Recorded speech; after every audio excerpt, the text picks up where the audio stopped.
तो बात कुछ ऐसी है कि मैंने कल ही बाज़ार के बारे में एक डिटेल्ड वीडियो बनाया, बट बनाया मैंने अंग्रेज़ी में और उसमें कमेंट्स आ रहे हैं, समझ में नहीं आ रहा है, बोलना क्या चाह रहे हो। तो ये बात सच है कि मैं काफ़ी टेक्निकल लेवल पे बाज़ार को देखता हूँ और फिर लोगों के समझ के बाहर हो जाता है। तो इसमें दो तरीके हैं, एक तो है कि लोग अपना समझ जो है वो थोड़ा बहुत बढ़ाएं, और मैं कोशिश ज़रूर करूँगा कि अभी अब हिंदी में बोल रहा हूँ तो शायद आपको ज़्यादा समझ में आए कि क्या चीज़ें हैं। बट कभी कभी बात ऐसी होती है कि हम लोग एक ही चीज़ को लेके बैठ जाते हैं। आप सुनना चाहते हो कि डोनाल्ड ट्रंप ने ऐसा ऐसा मेजर किया, ये क्या अच्छा है या बुरा है, मैं उसके सीधे अंत तक पहुंच जाता हूं कि इसने ये किया है, इस पे रुपया पे क्या असर होगा, तो रुपये का क्या रुख है, तो उस पर मैं पहले पहुंच जाता हूं और लोग सोचने लगते हैं कि इसका असर बाज़ार पे क्या होने वाला है, इसके बारे में मैं क्यों बात कर रहा हूँ। तो बस मतलब की बात तक पहुंच जाते हैं। आप जानना चाहते हैं कि जो भी हो रहा है इसका अंत नतीजा क्या हो सकता है। मैं बताता हूँ, इसका जो नतीजा ये हो सकता है कि बड़े जो मेजर्स है वो तो पहले ही हो गए। श्री डोनाल्ड ट्रंप ने जितने टैरिफ लगाने थे बड़े वाले, उन्होंने लगा दिए। तो अब क्या होगा? अब या तो वो भारत देश से इतनी दुश्मनी करते हैं कि 50% को 100% कर दें। ज़्यादातर आप बोलेंगे नहीं, ये तो नहीं हो सकता। तो बचा क्या था? बचे थे कुछ सेक्टर्स जिनके बारे में भारतीय देश जो है वो चिंतित रहता है।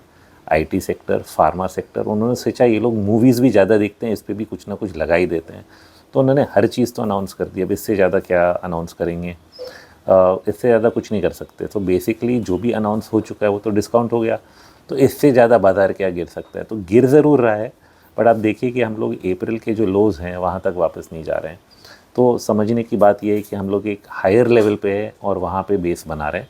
चाहे 200-400 पॉइंट प्लस माइनस हो, 24,400 से ऊपर नीचे कहीं ना कहीं ये बेस बनने की कोशिश हो रही है, जहाँ पे बेच बेच के लोगों की जो ताकत है खड़े रहने की, स्पेशली जो ट्रेडिंग कम्युनिटी है, शॉर्ट टर्म है, मार्जिन फंडिंग वाले हैं, इनको हिलाया जा रहा है। और कहीं ना कहीं इनके पोजीशन भी कट जाएंगे, स्पेशली अगर आप गलत सेक्टर में हैं। गलत सेक्टर का मतलब है जो अंडर परफॉर्म कर रहे हैं। आप आईटी ले रहे हो या आप कोई ऐसा स्टॉक ले रहे हो जो कि जिसमें ग्रोथ ही नहीं है, तो आपने सही सही अगर एनालिसिस किया है तो इसमें कोई चिंतित होने की ज़रूरत ही नहीं होगी। क्योंकि जैसे गवर्नमेंट ने जीएसटी सेक्टर पे जीएसटी रेट्स कट कम की और स्पेसिफिकली ऑटो सेक्टर को टारगेट किया, तो ऑटो सेक्टर के तो शेयर बहुत ही ऊपर हैं और वो नीचे इतने आ भी नहीं रहे हैं इस करेक्शन में, तो आपको कोई नुकसान नहीं होगा। तो ये सब जब आप समझ लेते हो तो समझने की बात ये है अंत में कि जितनी बुरी चीज़ें थी वो हो चुकी हैं। इससे ज़्यादा बुरा क्या होगा? आईटी भी हो गया, फार्मा भी हो गया। अब आप क्या करने वाले हो? आपके पास कुछ करने के लिए होना चाहिए। तो करने के लिए कुछ ऐसी बातें हैं जो जिसके बारे में आप सोचेंगे और फिर मन में शायद ही कुछ आ जाए, बट ज़्यादातर जो होना था वो हो चुका है। बेसिकली पॉइंट ये है। और एक बार अगर सब कुछ आपने डिस्काउंट कर लिया तो वहाँ से नथिंग कैन गेट वर्स, और बुरा हो नहीं सकता। तो मतलब चीज़ें से सुधर सकती हैं। तो हम ऐसे मौके पे आके बैठे हैं जहाँ पे चीज़ें सुधरने वाली हैं। ओके, इसमें फिर हम ग्लोबल चीज़ों को थोड़ा बहुत अंदाज में ले आते हैं कि हो क्या रहा है, इसमें क्या रिस्क हैं, जो कमोडिटी साइकिल है वो क्या कर रहा है, और ओवरऑल इंटरेस्ट रेट्स का जो दौर है। क्योंकि कल जो है आरबीआई का मीट होने वाला है, इसमें इंटरेस्ट रेट्स कम होने की काफ़ी गुंजाइश है। और अगर ये कम होते हैं अच्छी बात है, क्योंकि उन्होंने 2 रेट कट करके न्यूट्रल पोजीशन ले लिया था कि उन्हें पता नहीं कि किस तरफ जाएंगे। बट कहीं ना कहीं उन्होंने ओपन ये छोड़ा था कि और रेट कट्स कर सकते हैं अगर डेटा हमें दिखाता है। अब डेटा तो ऐसा निकल के आया कि इन्फ्लेशन का जो दर है वो भी 1% पे आके रुका हुआ है। मतलब इन्फ्लेशन बहुत ज़्यादा है नहीं। तो इंटरेस्ट रेट्स क्या कम हो सकते हैं? बिल्कुल हो सकते हैं। तो एक ही बार नहीं, कई बार हो सकते हैं मेरे हिसाब से, बट एक बार तो कल हो जाएगा।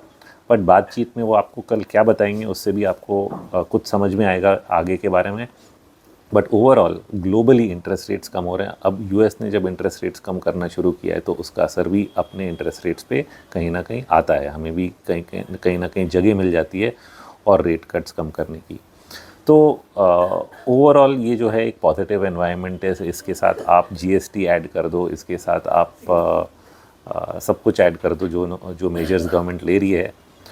जैसे कि उन्होंने टैक्सेस भी कम किए सेवर्स के लिए, वो तो बहुत पहले की है। बट ये सब का जो कंबाइंड इम्पैक्ट है वो जाके एटलीस्ट ये क्वार्टर में तो लोगों को दिख रहा है। अब ये क्वार्टर के आगे जाके क्या होगा इस चीज़ पे हम लोग सी क्या है कि कभी कभी हम लोग सोचते हैं अरे आगे क्या होगा, बट मोमेंटम एक बार बन जाता है, और वो मोमेंटम जब एक बार बन जाता है तो फिर वो मोमेंटम जो है वो कम नहीं होता। तो मोमेंटम तो बन चुका है कि किस तरफ हम लोग जाना चाहते हैं। तो मोमेंटम अगर बन गया है तो इसको बदलने की कोई ज़रूरत नहीं है। ओके, एंड क्या ये मोमेंटम स्पीड गैदर कर सकता है आगे जाते हुए, ये तो हमें आगे ही समझ में आएगा। तो इसलिए ये सोच के चलेंगे कि नहीं, मोमेंटम गैदर नहीं कर सकता, कर गया तो रिस्क रिवॉर्ड क्या है इस चीज़ का। और रिस्क रिवॉर्ड ये होता है कि जहाँ पे चीज़ें सुधर सकती हैं वहाँ से आप एंटिसिपेट करते हैं कि शायद अगर ज़्यादा कुछ और अच्छा हो गया बाद में जाके, अगर वो मोमेंटम पिकअप हो गया तो आज की जो अपॉर्चुनिटी है वो तो निकल जाएगी।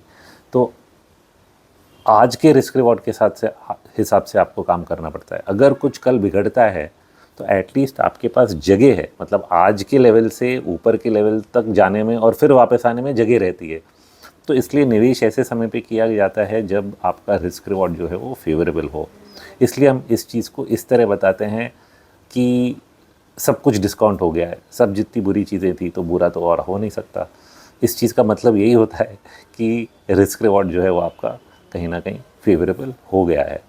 तो बुरा जो होगा वो आगे सोचेंगे उसके बारे में, जो आज बुरा होना तो वो हो चुका, अब इसमें यहाँ पे तो और कुछ नहीं होना है, राइट। सो इस एंगल से सोचें। और कुछ ऐसा भी रिसर्च करिए, जो मैंने काफ़ी गोवा मीट में हम लोग ने पूरा एक दिन निकाला इस चीज़ को समझने के लिए कि जो कंपनियां लिस्टेड हैं, जो परफॉर्म कर रही हैं, उनकी अर्निंग्स ग्रोथ कैसी है। क्योंकि कुछ कंपनियां हैं जो कि परफॉर्म कर रही हैं, ग्रोथ नहीं है। कुछ तो पिट भी गई हैं क्योंकि ग्रोथ नहीं दिखा पाए, पहले दिखा रहे थे। बट कुछ ऐसी हैं जो कंटिन्यू कर रही हैं अपना ग्रोथ पैटर्न, जो पहले भी दिखा रही थी और अभी भी दिखा रही हैं। और यही तो कंपनियां हैं जिनमें आपका आगे जाके रिटर्न आएगा।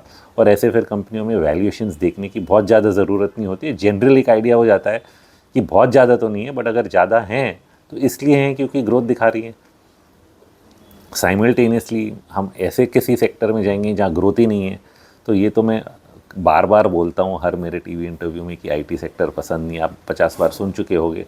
और सिंपल रीज़न है, स्पेशली लार्ज कैप आईटी की बात कर रहा हूँ मैं, क्योंकि वहाँ पे अर्निंग्स ग्रोथ जो है वो 5% पे आके अटक गया है। अब जो सेक्टर 5% अर्निंग्स ग्रोथ दे रहा है और सामने आपके पास 4 कंपनियाँ हैं जो कि 30, 40, 50% अर्निंग्स ग्रोथ दे रही हैं, तो आप क्यों उन सेक्टर में जाओगे।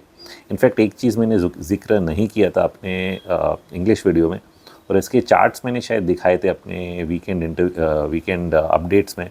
ये चार्ट्स ऐसे हैं कि अगर आप रेशियो चार्ट्स देखते हैं इन्फोसिस, विप्रो, ये जो बड़ी कंपनियां हैं इनका निफ्टी के साथ, तो आप देखेंगे कि 25-30 साल में Y2K के बबल के बाद इनका निफ्टी को आउट परफॉर्म ही नहीं कर पाए। मतलब जो रेशियो है वो 2000 के ईयर से आज नीचे ही है इन कंपनियों का।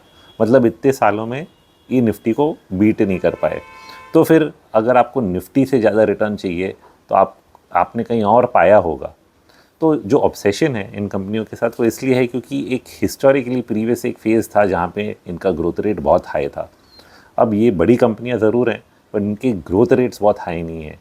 तो ये चीज़ कब बदलेगी, कैसे बदलेगी, ये तो मैं नहीं समझ सकता, मेरी इतनी इंटेलिजेंस नहीं है। आपकी है तो ज़रूर आप इस सेक्टर के पीछे भागें।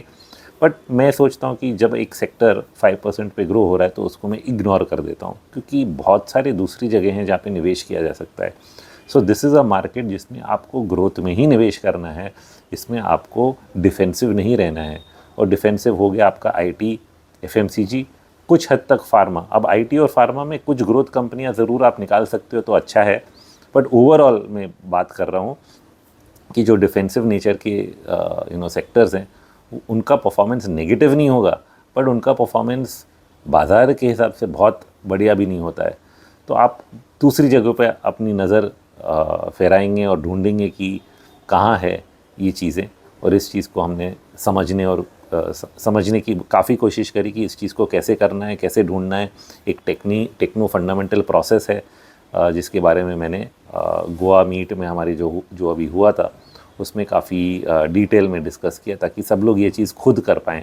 क्योंकि अंदाज़ हमारा यही है कि लोग इस चीज़ को खुद कर पाना चाहिए। तो यही मेरा एंड रिज़ल्ट है कि स्टॉक्स जो हैं वो इंडिविजुअली काफ़ी अच्छा काम कर रहे हैं, बट जहाँ पे निफ्टी का सवाल उठता है, निफ्टी जो है वो उनके साथ नहीं चल रहा है और इसलिए हम लोग डरे रहते हैं। तो आपको फोकस करना है कि परफॉर्मेंस किधर है। सो बस इन्हीं बातों के साथ मैं आपको विचार करने के लिए छोड़ता हूँ। ग्लोबल भी मार्केट्स में कुछ ना कुछ करेक्शन अगर आ सकता था तो शायद आ जाता, बट वहाँ पे भी बहुत डाइवर्जेंसेस है। कई ऐसे मार्केट्स हैं जो कि यूएस मार्केट को भी आउट परफॉर्म कर रहे हैं, चाहे वो जापान हो, यूरोप हो, चाइना कुछ हद तक शॉर्ट टर्म में ज़रूर कर रहा है। बट भारतीय बाज़ार है जिस पे पूरे ये जो मेजर्स लिए गए हैं इनका सबसे डायरेक्ट इम्पैक्ट है, इसलिए हम लोग अंडर परफॉर्म कर रहे हैं।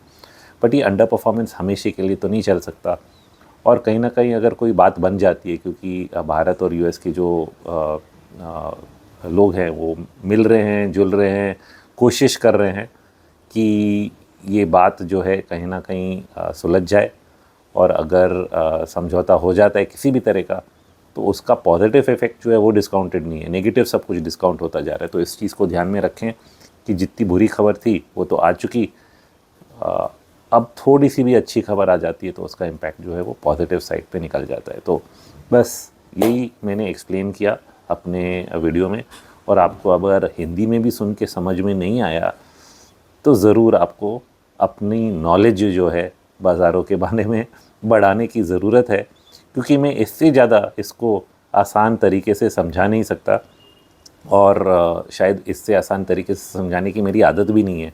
मैं चाहता हूँ कि लोग थोड़ा बहुत अपना समझ जो है अलग अलग चीज़ों के बारे में जो हो रही हैं वो ज़रा बढ़ाएं, और जो हम लोग बताना चाह रहे हैं उस चीज़ को समझ पाएँ।